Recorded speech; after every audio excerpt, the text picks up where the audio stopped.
Hey guys, welcome back to another very interesting video of Versatile Knowledge, and in this video I'm going to be talking with you guys about my experience with the Xiaomi Mi 10i and the points that I have faced that has caused me disappointments with this device over the last 1.5 months of time. This device comes with a Snapdragon 750G, which is a really capable 5G chipset. So even though this device has a very premium processor, that is Snapdragon 750G, and the price point of this device is very good, that is around 18 to 19,000 rupees with bank offers or something, the device software is something that is actually creating a bottleneck to get the peak performance out of this chipset. This is actually a feedback that I want to give to Xiaomi in specific to make sure that they can fix this in the next upcoming software updates. And the first point that I want to discuss is with respect to the latest update of Xiaomi. So I'm recording my screen for this purpose over here, guys. As you guys can see, I'm going to the settings over here. We got a latest update, that is MIUI 12.0.6 global stable update for Mi 10i. So if I go to what's new over there, and it actually only says 2 points, that is increased system stability and updated the Android security patch to February 2021. So it has a February 2021 security patch, guys, which is of 1st February. We are already at the start of 1st March, but we are still at the February security patch. That is fine because most devices actually push the security update for the respective month when the next month starts. So that is how it is. Second point is this device is still stuck on Android 10. So that is a disappointment over there, guys. I was expecting Android 11 at least. I have seen a lot of Android devices are still on Android 10 because Android 11 was launched somewhere in July or August of 2020. So it was almost 5 to 6 months in the market, and Xiaomi could have pushed the device with Android 11 update. But still, this device still comes with the Android 10 out of the box, and still we have not got to see the Android 11 update, which is a bummer in my opinion. Other manufacturers also have been launching the smartphones with Android 10 out of the box and not Android 11 even in February of 2021. Google, when they release the Android updates and give to the OEMs or the original equipment manufacturers, it will be like a stock version of the Android. So based on that particular version of Android, manufacturers like Xiaomi with their MIUI, Realme with their Realme UI, Oppo with their Color OS, OnePlus with their Oxygen OS, what they do is they actually make a certain amount of tweaks with the help of which Android's latest update will look as similar to their version of the skin. So they need to pack in the features that they want to put into the latest MIUI version.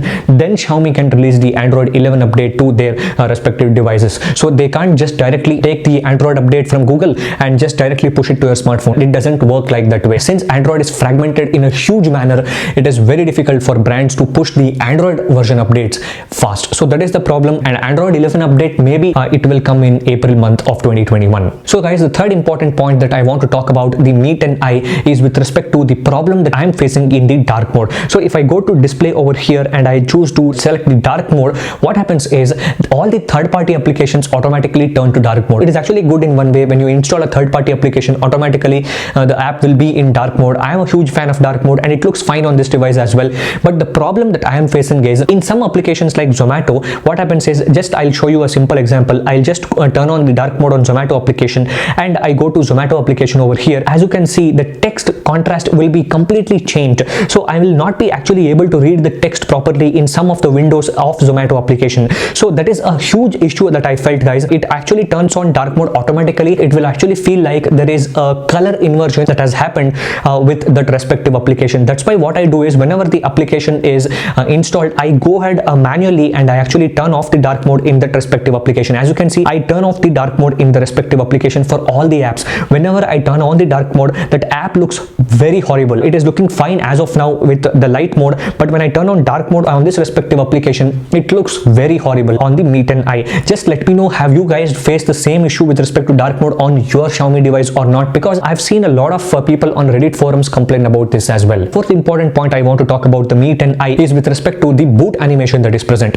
We all know that this is a 5G device. It has been boldly mentioned on the box. It has been mentioned on the backside of the phone itself, but MIUI 12's boot animation on this particular device also mentions 5G for around 10 to 15 seconds. So whichever video that is being used on the boot animation of this device has 5G written on it, which is unnecessary in my opinion, because of which the boot time of this device actually increases by 20 seconds. So when I did a rebooting test, if you guys have watched that video, that is Realme X3 versus Mi 10i, I have showed this as well, where this device actually takes a lot more time to boot, but they could have optimized the software in such that they could have removed that 5G clip clip that is present in the boot animation and made this device boot faster. That is one point that I actually noticed. 5G boot animation is unnecessary. So guys, the fifth important point I have noticed with the Xiaomi Mi 10i is with respect to the keyboard that comes by default on this device. So on this device there is a keyboard called Xiaomi keyboard, which is a Chinese application, guys. You will not know by default where this application is hidden. If I go to settings over here, as you can see,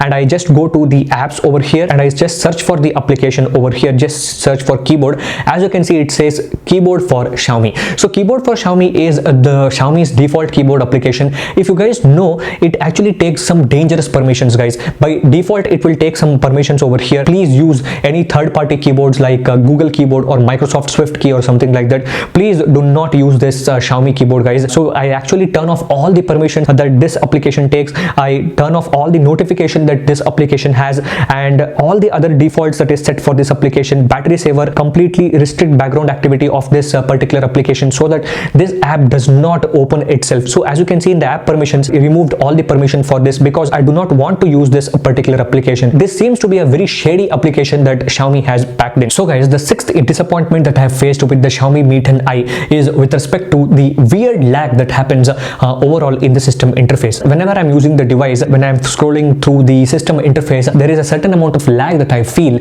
is present. So when I'm using the app drawer, there is no lag, but when I start using the third-party applications like Twitter application, the Google Chrome application, the YouTube application and multiple other applications, what happens is the device starts lagging and UI elements feel jittery sometimes. So that is one disappointment. Whenever I reboot the device, what happens is I've felt that the icons that is present on the home screen automatically disappear itself. I have experienced this only 2 times in my experience, but still I felt it is a worth mentioning point because it is so annoying that I have set up all the elements on the user interface as per my preference and it got rebooted and I had to check back the screenshot that I had taken earlier to rearrange the icons that was present. Another disappointment with respect to the performance is while going through the Google Discover feed. As you can see, when I'm going through the Google Discover feed, there is huge amount of lag. I have told in my previous videos as well, when I'm doing the comparison between LG G8X and Realme X3, there is a lot of lag that is present in the Google Discover feed. Now let's talk about the disappointments that I have with respect to the camera of this device. This device does not have any sort of stabilization for camera. When I'm shooting videos in a moving vehicle, I got a lot of blurry photographs. When I was actually using the